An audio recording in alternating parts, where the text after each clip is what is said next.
Assalamualaikum warahmatullahi wabarakatuh.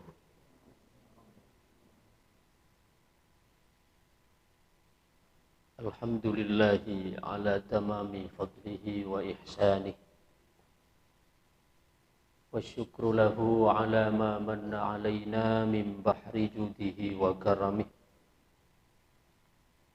Asyhadu an la ilaha illallah wahdahu la syarika lah.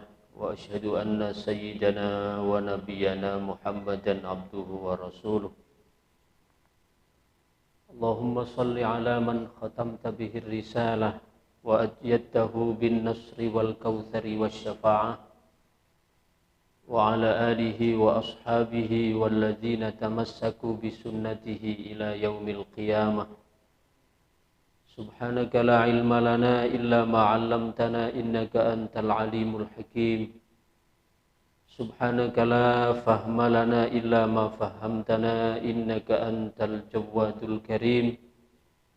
Rabbana iftah bainana wa baina qaumina bil haqqi wa anta khairul fatihina thumma amma ba'du.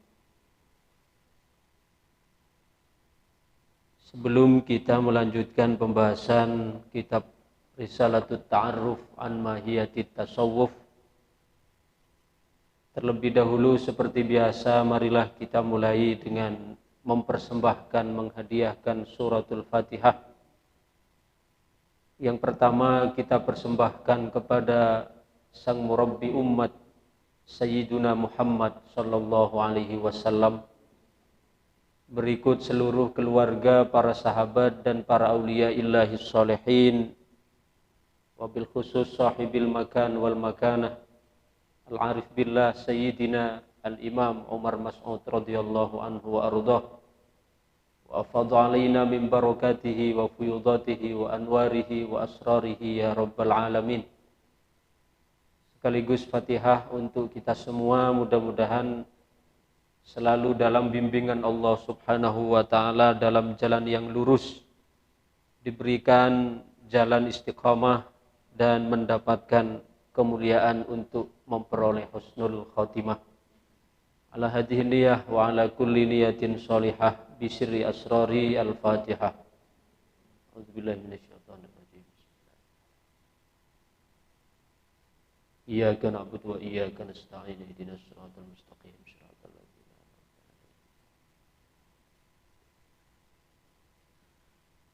Bismillahirrahmanirrahim. Kita lanjutkan pembahasan kitab Risalatut Ta'arruf an Mahiyatit Tasawuf.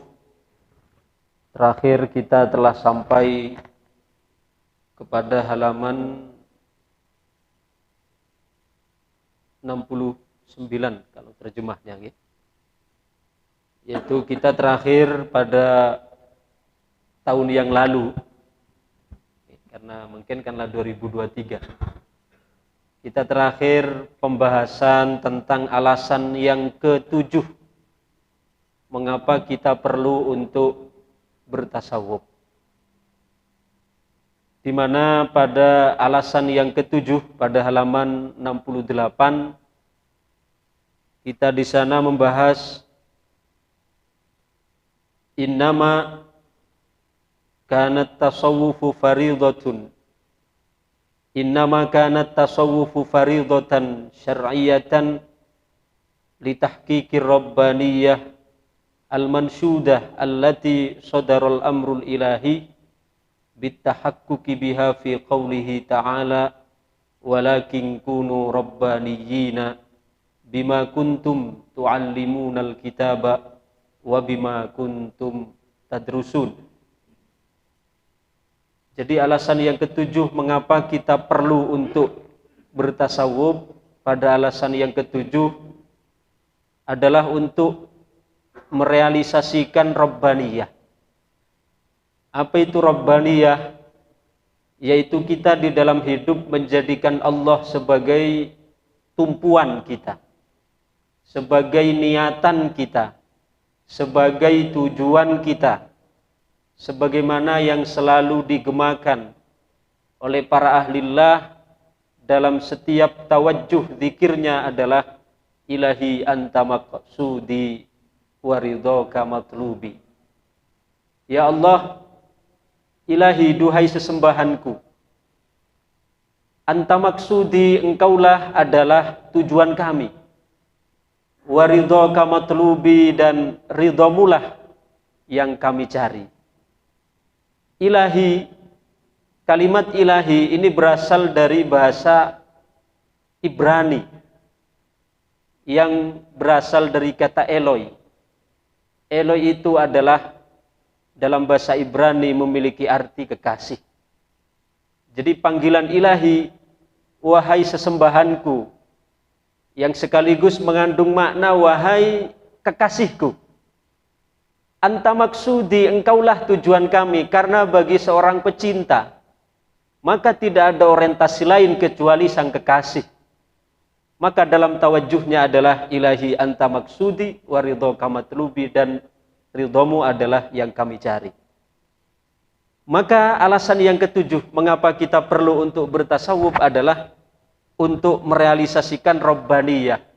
Rabbaniyah yakni menjadikan seluruh orientasi tujuan hidup kita adalah Allah Subhanahu wa ta'ala, yang terangkai di dalam perintah Allah dalam firman-Nya yang kita baca tadi, walakin kunu rabbaniyina bima kuntum tu'allimunal kitaba wa bima kuntum tadrusun, yaitu surat Ali Imran ayat ke-79. Yang jika diterjemahkan dari ayat di atas, kata Allah, walakin kunu rabbaniyin, tetapi jadilah kalian rabbaniyin. Siapa rabbaniyin? Di sini Al-Fakir sertakan di dalam alal qausain, di dalam kurung, yaitu para pengabdi Allah. Bukan pengabdi yang lain, tapi pengabdi Allah. Karena kamu mengajarkan kitab dan karena kamu telah mempelajarinya. Artinya berarti dari ayat ini, kita sebagai orang yang memiliki, yang dititipkan oleh Allah ilmu, itu diberikan satu tanggung jawab besar untuk menjadi orang-orang rabbaniyin. Walakin kunu rabbaniyina bima kuntum tu'allimunal kitab wa bima kuntum tadrusun. Kemudian pada penjelasannya di sini, farrabbaniyu huwal mansubu ilar rabb. Rabbaniyun dalam ayat tadi kan walakin kunu rabbaniyin. Siapa rabbaniyan di sini? Di dalam tafsirnya disebutkan farrabbaniyu huwal mansubu ilar rabb. Seorang rabbani adalah orang yang disandarkan kepada Rabb. Ketika disebut rabbani, itu kan sandarannya kepada Ar-Rabb. Seperti kita contoh. Kita menisbahkan diri dalam bermadhab. Apa madhab kita? Syafi'i. Berarti apa maknanya? Kita menyandarkan madhab kita, ibadah kita kepada Al-Imam Asy-Syafi'i. Kemudian dalam akidah misalnya, kita adalah berakidah Asy'ari. Apa maknanya berakidah Asy'ari? Maknanya kita menyandarkan akidah kita kepada Al-Imam Abul Hasan Al-Asy'ari. Berarti ada sandaran di situ. Berarti ketika disebut Rabbani, apa maknanya? Berarti orang-orang yang memiliki sandaran kepada Tuhannya, yang memiliki sandaran kepada Allah Subhanahu wa ta'ala. Maka di sini dalam tafsirnya farrabbaniyu huwal mansub ilar rabb. Bimakna kaunuhu aliman bihi wa muwaziban ala ta'atih. Maknanya adalah dia pertama mestilah harus memiliki ilmu sebagai bekal utama. Dalam pengajian hari malam Kamis, Al-Fakir sampaikan bahwa kita di dalam perjalanan ruhani ini membutuhkan 3 elemen utama. Yang pertama yaitu zikir, yang pertama yaitu ilmu, yang kedua yaitu amal, yang ketiga yaitu suhbah. Ini adalah 3 kesatuan yang tidak dapat dipisahkan. Ilmu, amal, dan suhbah. Yang mana masing-masing dari satu ini, ilmu, amal, dan suhbah memiliki spesifikasi yang berbeda. Yang pertama ilmu, apa?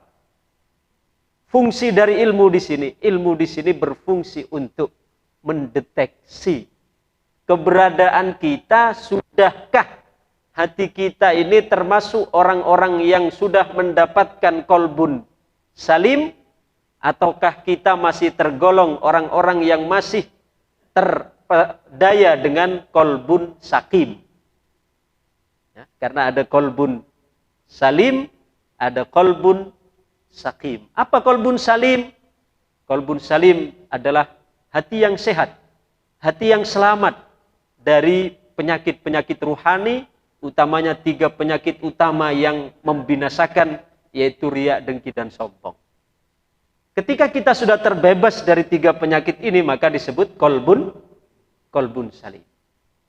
Sedangkan jika kita masih terbelenggu dengan 3 sifat ini, bahkan 3 ini adalah akarnya, yang menjadi pokok utama, sedangkan rancak-rancak nah gibanya. Karena riya misalnya, rancakna banyak rantingna. Beda sum'ah, beda ujub. Kadang orang selamat dari riya selamat, tapi kita jaminan bisa selamat dari sum'ah atau dari ujub. Contoh mungkin bulalah ibadah, lah bebas dari keinginan untuk mendapatkan pujian dari orang. Alhamdulillah sudah bebas misal. Tapi belum ada jaminan bahwa ketika saya terbebas hati ini dari harapan untuk dipuji oleh orang, tapi belum ada jaminan bahwa di dalam diri saya belum terbesit untuk bagaimana saya menjadi orang yang justru menjadi dirinya berkeinginan untuk viral. Atau yang disebut sum'ah. Berarti selamat dari riya, tapi masih terjatuh kepada sum'ah. Kadanglah selamat dari riya, dari sum'ah, kita jaminan bisa selamat dari ujub. Ya, coba kok tak malarat toh. Medan to alus songku. Dalam beramal, belum mungkin oke lah tak mengharapkan ingin dipuji orang. Lah tak mengharapkan ingin viral, ingin kesohor. Tapi terkadang di dalam hati masih terbesit apa? Rasa iya ya, nyai son saya bisa. Acareta kalaben beden nakadiri, muji-muji prestasi nakadiri di dalam hati sendiri, entah juga penyakit. Selamat dari riya, kita tentu selamat dari sum'ah. Selamat dari sum'ah, belum tentu selamat dari ujub. Nah, maka ento muntah ilmu dari apa ento untuk bisa ngabasmi nggak nanto. Maka ilmu perangkat yang pertama itu berfungsi untuk mendeteksi, untuk mengetahui. Mun dokter napi Pak Jerman biasa teleskop. Nah, teleskop saya sabuk kadede tadi. Teleskop nggih. Stetoskop. Saya sabutkan untuk mendeteksi napa. Ilmu juga mentok. Ilmu itu fungsinya mengapa menjadi mana perangkat pertama yang harus dimiliki, karena dengan ilmu itu akan menjadikan kita tahu di mana posisi kita. Apakah masih berada di dalam golongan yang memiliki kolbun sakim, ataukah alhamdulillah kita sudah tergolong orang yang kolbun salim. Ini fungsinya ilmu.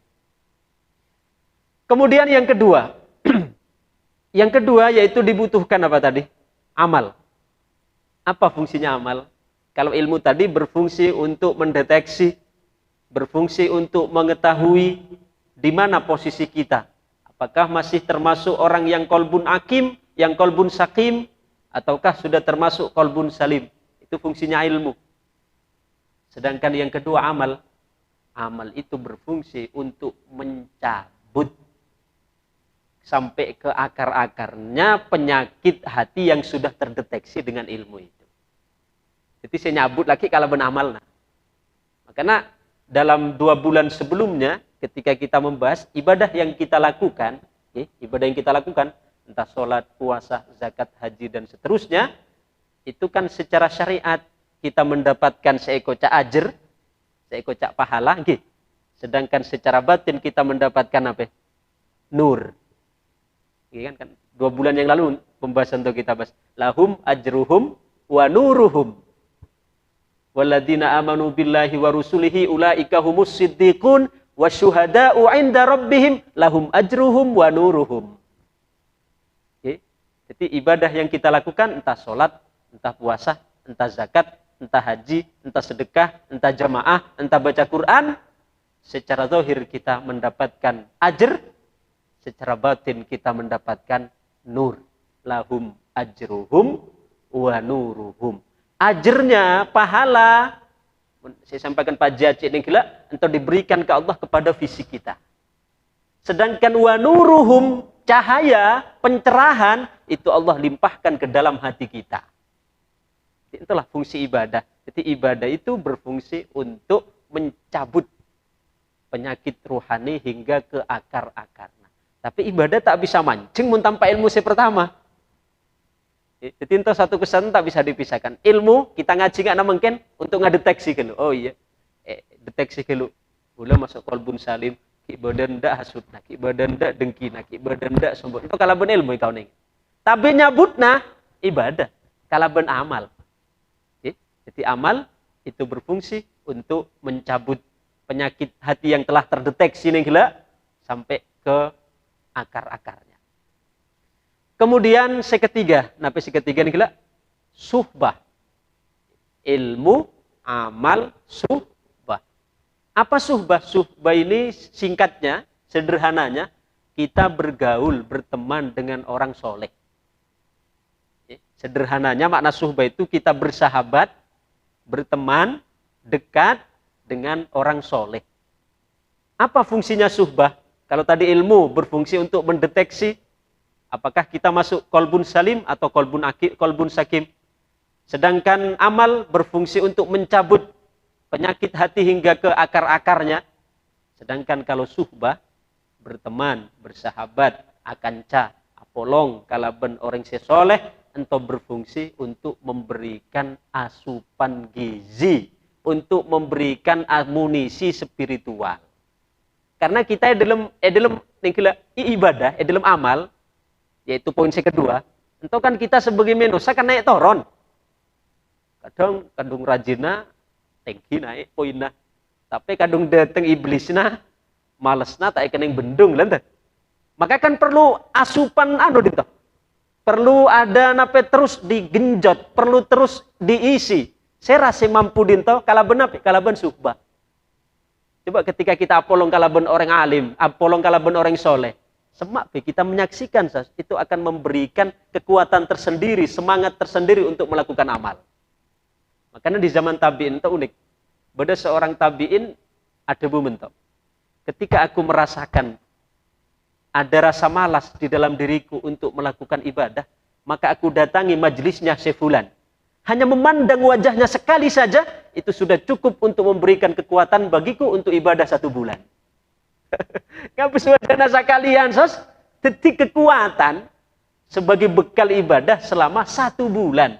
Ibarat nahap untuk icas, ngadilin mati listrik. Hah? Mati sana apa jam? Odina belum ngejam lagi. Begitu mati kita kan sibuk ngecas. Untuk yang kui lagi ketika petang. Mantap juga.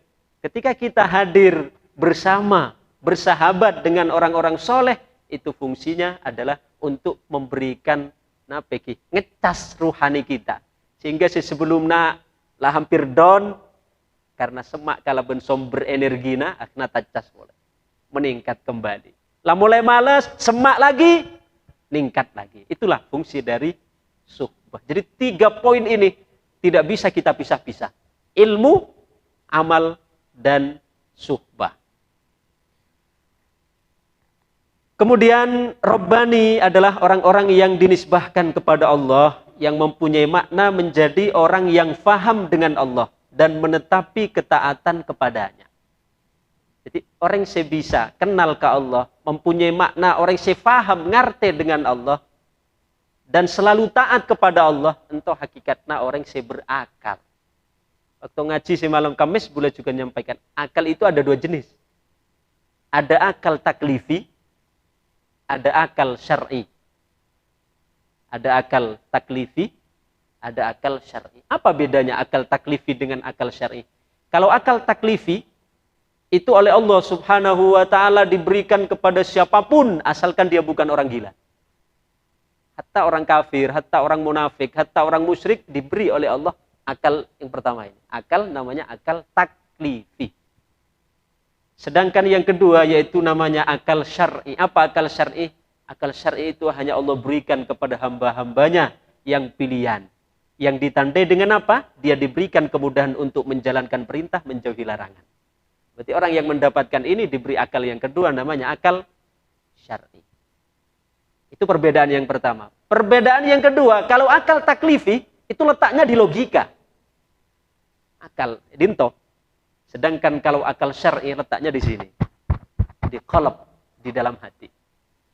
Sehingga ketika tasawuf membicarakan tentang akal, itu lebih banyak diarahkan kepada akal yang jenis kedua, yaitu akal syar'i. Yang mempunyai makna menjadi orang yang faham dengan Allah dan menetapi ketaatan kepada orang yang faham ke Allah, hadirin sepada mulja, itu akan mendapatkan seluruh peristiwa dan kejadian yang dihadapi, peristiwa kejadian yang dia dapati, itu akan selalu dapat dipandang dengan pandangan hikmah. Atau orang andi oleh Allah dianugerahkan akal jenis yang kedua, yaitu akal syar'i. Karena ngandalkannya bener logika, tapi edinto. Sehingga apapun yang terjadi, entah saya nyaman, saya tak nyaman, saya membahagiakan, saya menyedihkan, semua entah proses edinto selalu menemukan sudut pandang yang unik di dalam menemukan sebuah hikmah di dalamnya. Contoh, kemarin Al-Fakir mencontohkan Imam Syafi'i.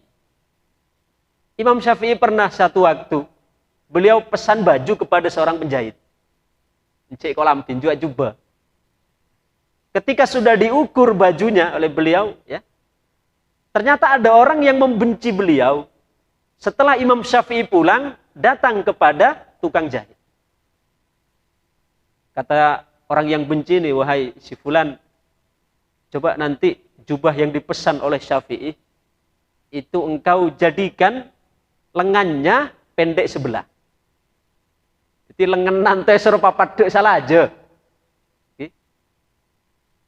Tukang jahit nanti karena awalnya nape? Karena orangnya oning. Saya Imam Syafi'i seorang tokoh sentral dalam mazhab fikih. Maka awalnya menolak, tak gelem. Karena budi-budi nape? Pon panjenengan nyatu bejeran sanape saos. Bejera kabula. Nyatu 100 kali lipat. Imam Syafi'i misalnya nyatu bejeran 100, bula majera 10 juta, bejera. Budi-budi tergiur juga nih paman. Akhirnya beri PC 10 juta untuk ongkos jahit toh.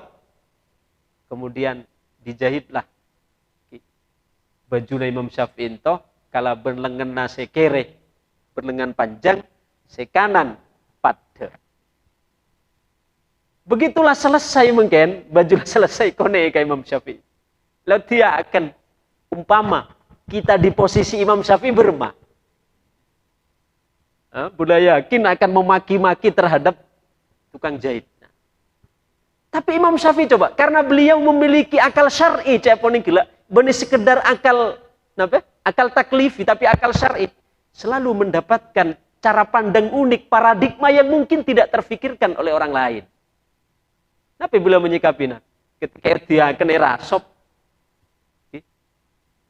ngute lengan nasi tung pada, maka beliau ngucap, Masya Allah, mak tauan panjenengan maji akan bule pada salah aja lengan.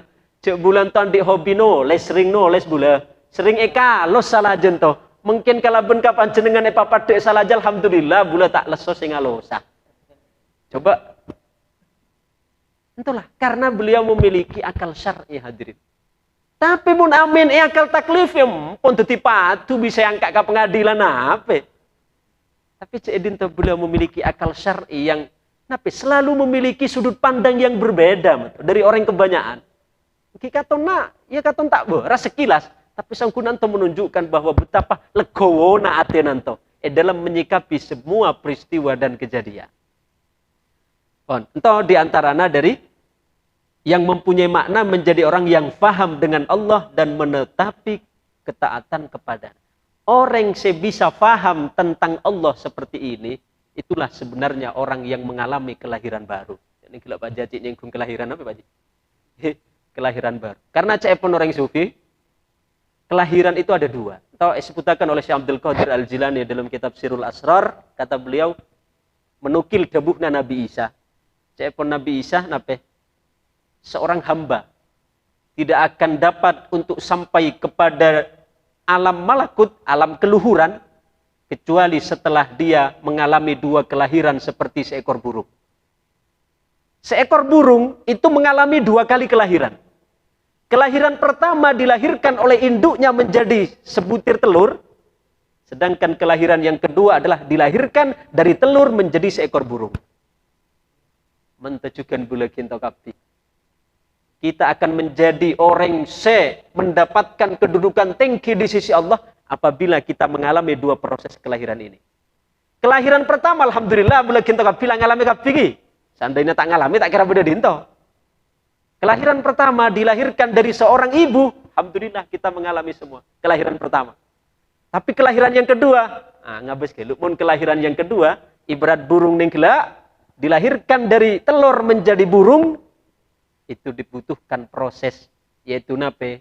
Proses mujahadah, menempuh tatelok jalan yang gila ilmu, amal dengan suhbah.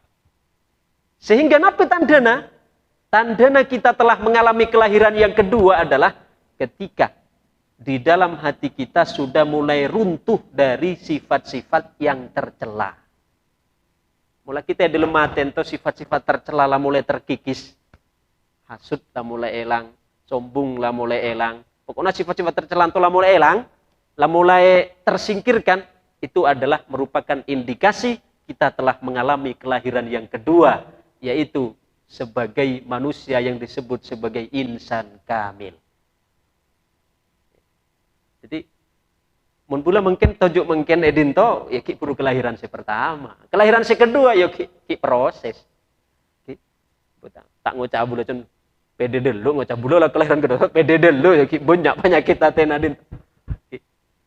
Jadi edinto lah, ketika dapat memahami napis menjadi murad Allah, yang menjadi memahami tentang ketetapan Allah dan menetapi ketaatannya, maka itulah yang disebutkan dalam tafsir Bahrul Madid. Bahrul Madid itu tafsirnya Imam Ibnu Ajibah. Beliau menafsirkan dari ayat tadi, bima kuntum tu'allimunal kitab wa bima kuntum tadrusun. Saya pun beliau, Imam Ibnu Ajibah menafsirkan kunu rabbaniyin, beliau mengatakan aikunu arifin.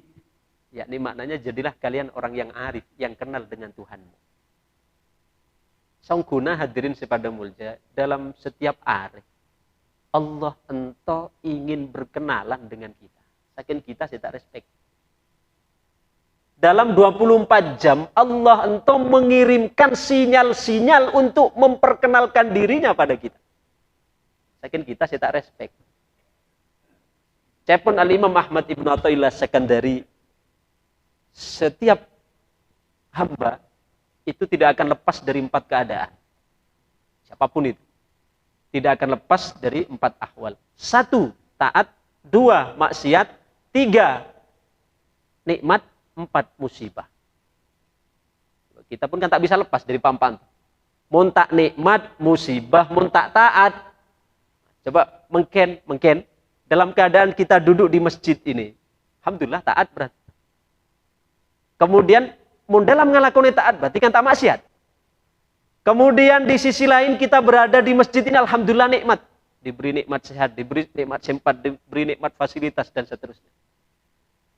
Kata Imam Ahmad Ibnu Athaillah, dari 4 ahwal ini, dari 4 keadaan ini, nikmat, musibah, taat, maksiat, ini semua sebenarnya kalau kita respect adalah merupakan sinyal Allah untuk memperkenalkan dirinya kepada kita. Contoh mungkin dalam taat. Napi sinyal yang Allah kirim di balik ketaatan itu sebagai sinyal bahwa Allah ingin memperkenalkan dirinya.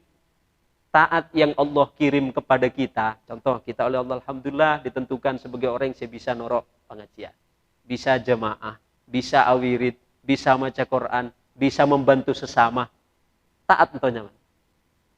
Sinyal yang Allah kirim di balik ketaatan itu adalah Allah ingin memperkenalkan dirinya bahwa sebenarnya di balik taat yang kita lakukan itu adalah bimahdi fadlihi wa ihsanih. Itu merupakan semata anugerah dan pertolongan darinya.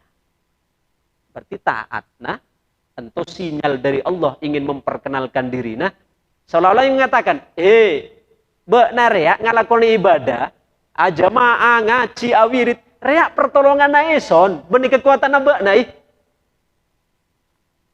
Seandainya dibahasakan dengan bahasa lisan kita seperti itu. Karena coba perhatikan, mun beuna menganggap bahwa di dalam ibadah karena itu kekuatanmu, marang kini kaeson cabuta kekuatan tersebut, rasa semangat untuk ibadah bisa akam beuna.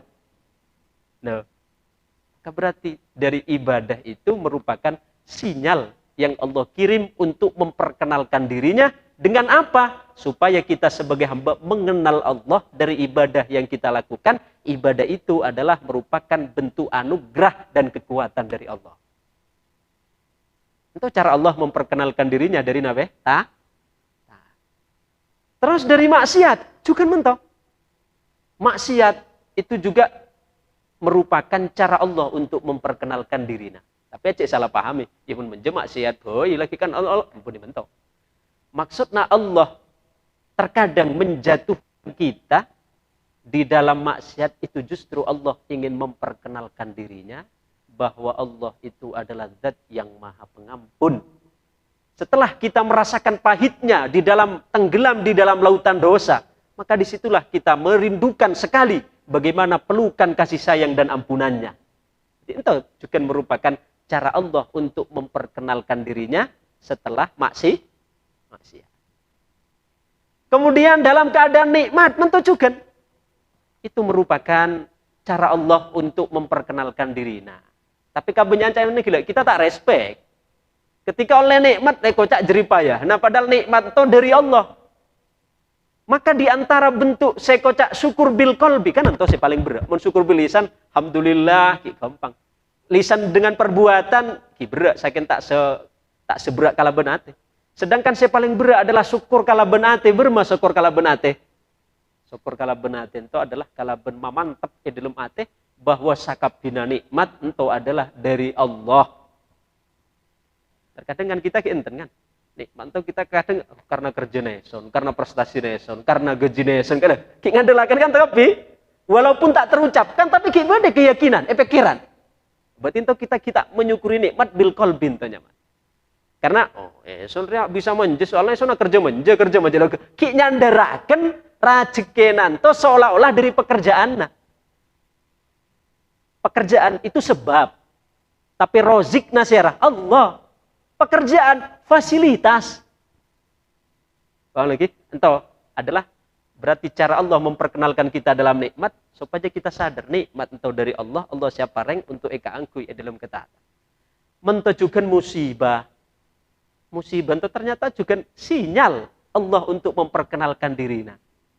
Yaitu kalau benar supaya dibalik musibah yang Allah kirimkan itu untuk mengetahui kelemahan kita. Hambaku area beuna sering ngucap kuat, sering beuna ngucap memiliki kekuatan, memiliki keinginan, keinginan kekuatan beuna ketika dihadapkan dengan ketentuanku yang tak terkalahkan oleh keinginan siapapun. Enggak contoh mungkin kita mun pamilih sehat kalau ben sakit, milih apa? Sobung saya milih sakit, tapi milih sehat.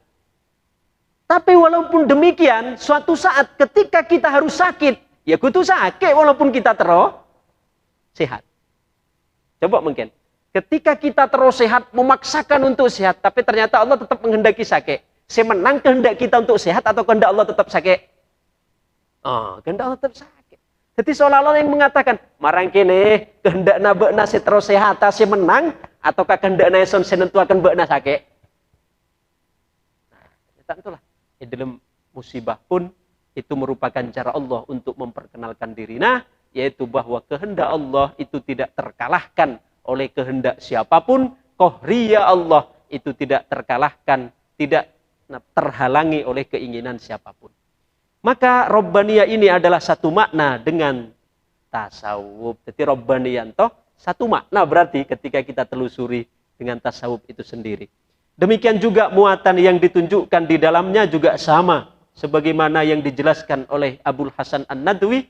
Imam Abul Hasan An-Nadwi itu salah satu ulama dari India.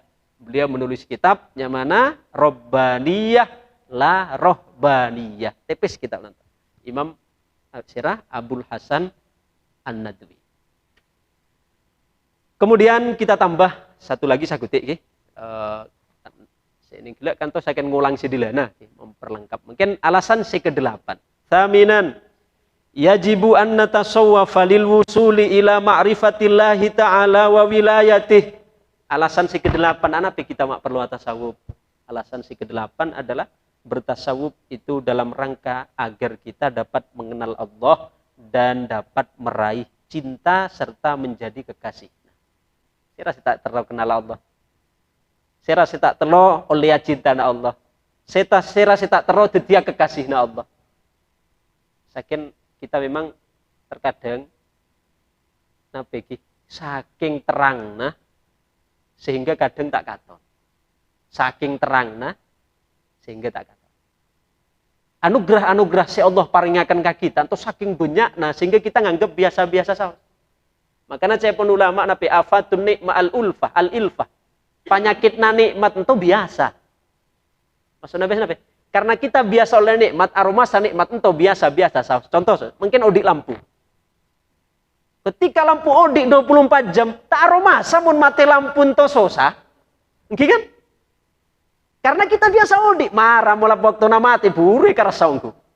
Itu contoh si paling jelas. Afatun nikma al-ilf. Biasa sehat terus tak aras saja sehat itu larang. Tapi begitu burunya lo tolang, burunya lo toot, kemudian mulai ngakar pengabur karasa.